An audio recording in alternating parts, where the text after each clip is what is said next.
live your life, read whatever the hell you want.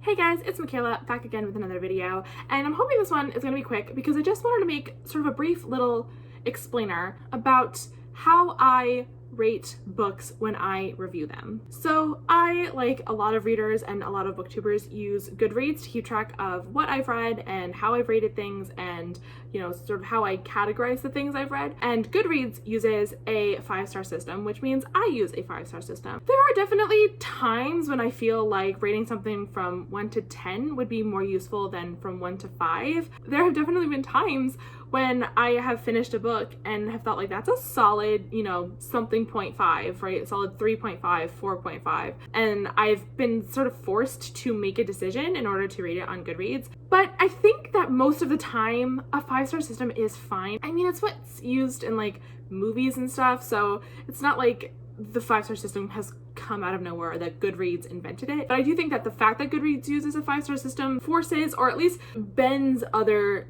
bookie spaces and book talkers to also use a 5-star system. But I don't really mind it. I think it's fine. But because I use a 5-star system, I'm going to get into what each of those stars means to me. I think that the best way to sort of talk about this is to start with how I start with a book.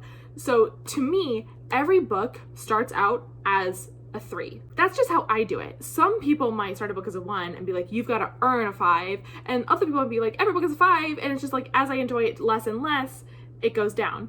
And those are all like totally valid ways of reading. I choose to start with a 3 because to me, 3 represents like neutral, middle, baseline, okay. Like every book, when I approach it, I am approaching it with as few expectations as possible. Obviously, that's not always the case. There are books that like I'm super hyped to read, or, you know, books that like I have heard things about, but I try my best to approach a book with as much of a blank slate as I can. And because of that, I read every book with the assumption that I'm gonna think it's okay. It will be awesome if I think it's great, and it would suck if I think it's terrible, but I'm going to assume that I'm gonna think this book is okay. And that is what 3 stars means to me. 3 stars means it was okay. It was fine. I didn't love it. I didn't hate it. Some I could say I liked, but not a lot. Some I could say I didn't like, but also not a lot. It's a book I felt generally neutral about. I might read it again. I'm not going to go out of my way to read it again, but like if I'm bored one afternoon and I'm like, hey, I haven't read this one in a while, and I pull it off my shelf, I could have like a good afternoon read. Like that kind of book where I don't have a ton of feelings about it. So that's what a 3 is to me. Moving down the scale, a 2 is a book that I didn't like. I have concrete reasons for why I don't think it was a particularly good book. If the story wasn't told well, if the writing wasn't very good, if the characters were underdeveloped, you know, I can point out reasons why I don't think this is a good book. My rating something a 2 does not mean that I hated it. You know, it doesn't mean that I think it's the worst book ever written. It just means that I didn't enjoy it. I don't particularly want to read this again. I don't recommend that you read it, although everybody is different. So, you know, live your life, read whatever the hell you want, but I'm just not personally recommending it. You know, a 2 can range from anywhere from like, yeah, this wasn't good to this wasn't good, you know, but it doesn't really spark anything like more than that in me. I'm not necessarily mad at the book. I can be, but not always. You know, it's just like, yeah, this was not a fun time. I didn't enjoy this. This was just not worth the time and energy it took to read this. But worse than a 2 is a 1. And I don't read 1s very often. I think so far this year I've had one 1-star book. A 1-star book is, holy shit, this was a nightmare. I hated this. No one should read this. The trees deserved better. What is happening here? Garbage fire. Like that is what a 1 is to me. Like 1s are those books that like, I hate them so much it's almost fun. Like I'm actually like, I'm glad I read this because now I get to have this particular hate in my life, which like, well, there's something for me and a therapist to work out one day. I try very hard actually not to ever give a book a 1 star because I think as bad as a book can be and as boring and as terribly written and all that stuff, like someone put a lot of work into that book and I want to like honor that work. I want to honor that effort even if I don't think the product was very good. Like I don't think every book has to be like fucking Shakespeare. Like it's okay to put out works that aren't unbelievably amazing. So I don't necessarily want to shit on somebody and somebody's like work that I'm assuming they put into it. Now, if I read a book and I'm like, you put no effort into this and I can feel coming from the page how much effort you didn't put into this, then I will not necessarily feel bad about giving a 1. But I really do try not to give 1s. I don't know, maybe I'm just like, I don't want to be mean. And I don't want to be mean. I can be an asshole, but I don't want to be mean. So I don't give out 1s a lot. But if I give a book a 1, you know that like, if I saw this book on fire, I wouldn't be mad. But to lighten the mood, we will go all the way back up to a 4. So a 4 is like kind of, I guess, the opposite of a 2. Like, wow, insightful, bitch. If I rate something a 4, that means I liked it. I thought it was good. I might have even thought it was like really good. I do know that in the past, particularly last year, I felt I was overly generous with my 5s. It became like a Paul Hollywood handshake. If you watch Great British Bake Off, you know what I'm talking about. In the early years of Great British Bake Off, getting a handshake from Paul Hollywood like fucking meant something. It was like a big deal to get a handshake from Paul Hollywood. And like in the last season, or maybe the season before, he gave us 3 handshakes in like the first episode. So it doesn't mean anything anymore. Like it's just like, oh, like anybody, I could fucking get a Paul Hollywood handshake. Like it means nothing because there was Paul Hollywood handshake inflation, basically. I feel like that's what was happening with my 5. So I'm trying to dial back the number of 5s. And so 4 is sort of like this broad range of books that like I definitely liked. It's not a neutral feeling. I liked this book. I had a good time reading this book. It was fun. I learned a lot. The characters were great. Like it was a good story. It was well told. I liked it. I didn't super hardcore love it, which is what 5s are. 5s are, holy shit, everyone stop what you're doing. Read this book. I cannot recommend it enough.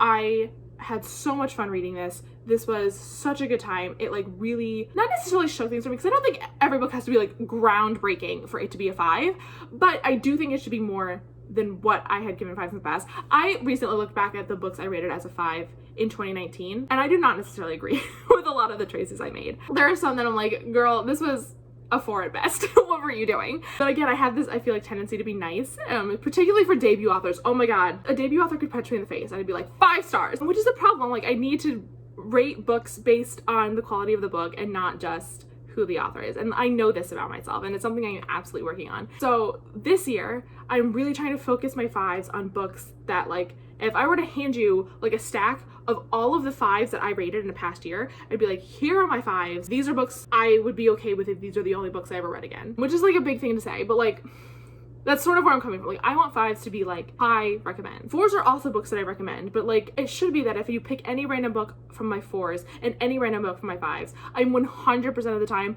going to prefer to read the 5 again over the 4. Like, that's how I feel like I should be talking about these stars. Hold me accountable to that in the future. If you see me talking about a 4 more than talking about a 5, you know that I've made a mistake. I don't know if any of that made sense. Just know like that's sort of the process I go through when I think about rating a book after I finished it. Also know that I am very susceptible to a book high. When I finish a book, I'm always like at least like 0.5 star more excited about it than I think I actually am. Sometimes I have to not read a book for a little while, even just like a couple hours, just to like calm myself down, because if it was a book I liked, I might rate it a 5, when in reality it might have only been like a 3.5, like 4. I might have had like a lot of fun reading it, but like looking back on it, it wasn't like the world's best novel. I need to like have that kind of distance to have a better objectivity about what I'm rating. But these are the types of things I'm thinking about when I'm rating a book on Goodreads, which I will then, you know, come talk about on here. So I hope that helps you understand me a little bit better, and I hope it helps you understand where I'm coming from as a reader and as someone who is talking about books to a camera. Let me know in the comments below, like what you think about, what sort of criteria you use as you're rating books, if that's something you do. I know that a lot of people will just like sort of log the books they read on Goodreads, but may not necessarily rate them, or if they do rate them, they don't share that, and that's like totally valid. I think having star ratings are helpful. I especially love when I go to rate a book and the star rating I'm giving it like is wildly different from like what the average is. I think that's like super interesting, and I'm always really curious as to why that is. Star ratings are important, but they are not the end all be all. Ultimately, it's like the actual things you think about it and the critiques you have and the particular pieces you can pull out of the storytelling, but what you liked and what you didn't. Like, that's ultimately what's important. So, and then that's why I like having these conversations when it comes time to do book reviews or book recommendations, because that matters much more than just the stars. I just think the stars are sort of like a nice little icing on top. Like, oh yes, I also give it this many stars. Thank you so much for watching. I'm about to record my 3rd video for the day, and then I will probably not be recording again for a little while because I am exhausted. Like I said, leave a comment below telling me about your personal starring, rating, reviewing system. I would love to know how other people approach this, and I will see you guys in the next one. Okay, bye.